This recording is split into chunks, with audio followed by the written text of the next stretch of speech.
Bonsoir et bienvenue sur Black Journal. Nous sommes ravis de vous accueillir pour notre édition de ce soir.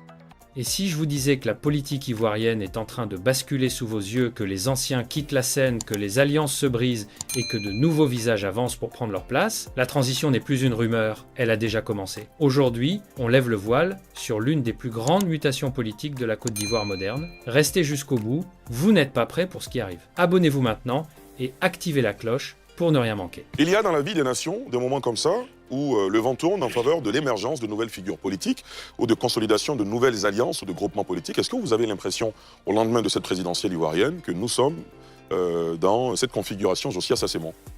Oui et non. Oui, pourquoi? Non, pourquoi?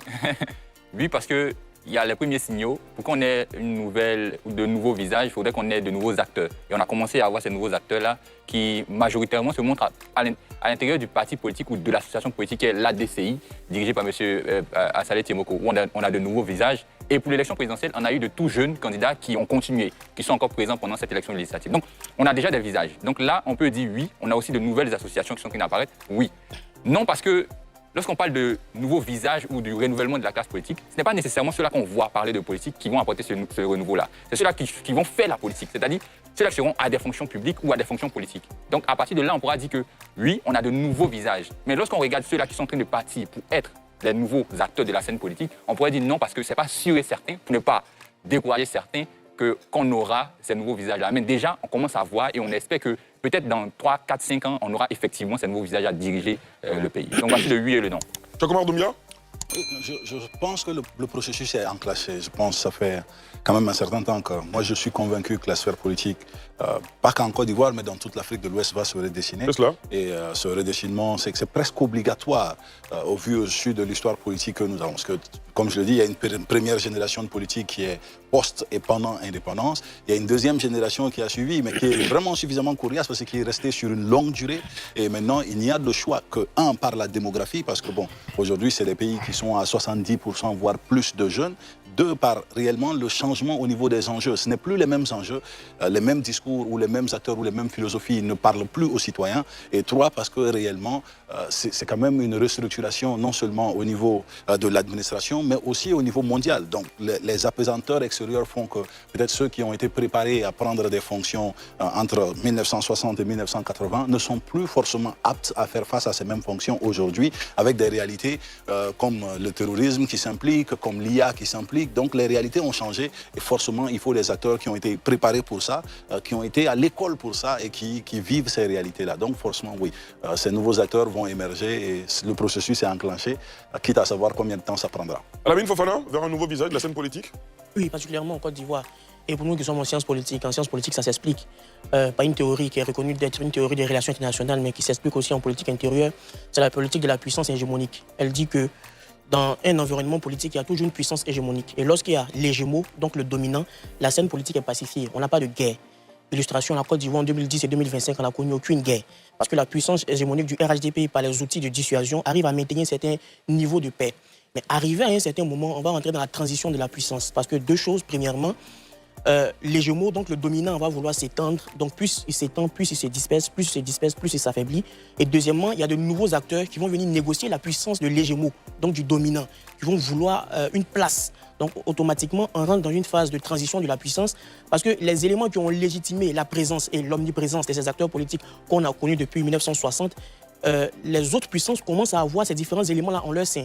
Ils commencent à avoir des ambitions, le mythe, le mystère du super-puissant, de l'homme providentiel commence à être rompu. Ils commencent à avoir des moyens, ils commencent à avoir de nouveaux citoyens qui croient en eux, qui croient en des projets. Donc, ils vont commencer à bousculer et reconfigurer l'échiquier politique national en Côte d'Ivoire. Donc, ça va forcément donner ce résultat où on a un nouveau visage de la politique qui est aujourd'hui, pour moi, à une phase de démarrage. Donc, c'est l'étape pilote. On est en train de voir de nouveaux visages et même des personnes qui étaient très connues dans le champ de l'analyse politique. Aujourd'hui, Atu Banga, Geoffroy Julien Kouao, André Sylvain Conan, Bateau, voilà, on n'arrêtera pas de les citer. Hein. Il y a 5 ans, on ne pouvait pas avoir autant de personnes qui étaient connues dans la sphère de l'analyse politique, donc médiatique, rentrer aujourd'hui en politique par rapport à des enjeux qui sont très importants comme la députation. Parce que, comme je suis en train de dire, on a une transition de la puissance de l'hégémo. Donc chacun commence aussi à réclamer sa part d'hégémonie parce que c'est son temps capable et apte à pouvoir diriger aussi même bien que ceux qui sont déjà en train de gérer les Gémeaux. Très bien, Alassane Drabo. Alors, je vais prendre un exemple qui est assez triste, mais qui reflète clairement ce vers quoi nous sommes en train de partir. Et Cheikh Oumar Doumbia me pardonnera de prendre cet exemple parce que je sais qu'il en a été très affecté. C'est que lui et moi sommes allés voir, il y a quelques semaines, pendant la campagne électorale, un doyen qui est une figure majeure de la scène politique africaine. Et qui lui a dit ceci: ne te presse pas, ton tour arrive bientôt. Seulement une dizaine de jours après, ce doyen est décédé. Pour dire que nous sommes clairement dans cette transition. Il ne savait pas qu'il y a quelques semaines, il mourrait.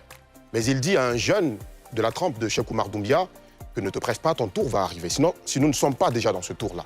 Et à l'image de ce doyen, toute la classe politique qui est devenue vieillissante, soit disparaît par la force des choses, du destin naturel qui est la mort, ou bien est amenée de la nature, est amenée à prendre sa retraite. Le cas, par exemple, du président Laurent Gbagbo. Et même le président Alassane Ouattara a dit en 2020, lorsque finalement il avait décidé de se porter candidat après la disparition de feu le Premier ministre Amadou Gon Coulibaly, que lui, il était prêt à partir. Il se consacrerait à sa fondation, la fondation Alassane Ouattara, certainement. Il allait écrire des livres, donner des conférences à travers le monde. Donc pour dire que dans la tête de ces leaders qui ont connu la période où le soleil des indépendances, pour paraphraser Amadou Kourouma, nous sommes déjà en train de sortir de leur époque. Et il est question maintenant pour eux de préparer eux-mêmes déjà le terrain pour l'émergence de figures nouvelles. Et je pense que ça, ils sont en train de le réussir. Parce que quand vous regardez tous ces soldats des premières heures, que ce soit Laurent Gbagbo, Alassane Ouattara, Henri Konan Bédié et autres, ils n'ont jamais travaillé seuls. C'est vrai, autour d'eux, il y avait beaucoup de camarades militants, mais après, il y a eu beaucoup de jeunes, surtout ces dernières décennies-là, qui les ont rejoints dans leur combat et qui ont porté leur voix. Je pourrais citer Soroki Gbafori-Guillaume, je pourrais citer Charles Blé Goudet, je pourrais citer aujourd'hui des Stéphane Kipré, des Mamadou Touré et j'en passe. Très bien. Sylvain Guedet-Debailly, bonsoir et merci de nous rejoindre. Bonsoir. Alors, on doit aller à NCI News, mais je vous laisse réagir déjà d'entrée de jeu. D'accord. Oui, ben, écoutez, il y a un dynamisme. Il y a un dynamisme au niveau de la politique qui fait que, qu'on le veuille ou pas, il y aura nécessairement de nouveaux visages. Mais pour le cas de la Côte d'Ivoire, il faut dire que ces nouveaux visages-là seront toujours mis sur le marché de la politique par les partis traditionnels qu'on connaît, à savoir RHDP, PDCI, PPACI. Parce que c'est vraiment notre environnement politique qui le veut ainsi. On a vu à travers les dernières élections présidentielles qui ont eu lieu, quand vous regardez les scores, les résultats tels qu'ils se présentent, le RHDP a participé, le PDCI n'a pas participé, le PPACI n'a pas participé. Vous avez vu le taux de participation et vous avez vu le taux du vainqueur, Alassane Ouattara, près de 89,77%. C'est dire que la politique va toujours tourner autour de ces figures tutélaires qui vont peut-être sortir, mais qui ont des héritiers, qui vont prendre nécessairement la place. C'est à cela que de nouveaux visages vont apparaître, mais de nouveaux partis politiques, pas certainement. Peut-être que quelqu'un disait qu'en Côte d'Ivoire, il arrivera un temps où il y aura peut-être, où tout tournera autour de peut-être maximum 3 partis. Voilà, peut-être la gauche, le centre et puis la droite. C'est cela. Et je crois qu'on est Une chose est certaine, le paysage politique ivoirien ne sera plus jamais le même. Les anciens s'en vont, les nouveaux montent, et la transition est inévitable. Si vous voulez comprendre l'évolution de cette nouvelle ère politique, abonnez-vous, likez la vidéo et dites-nous en commentaire qui, selon vous, sera le prochain grand visage de la Côte d'Ivoire. Merci d'avoir regardé, on se retrouve très bientôt pour une nouvelle analyse.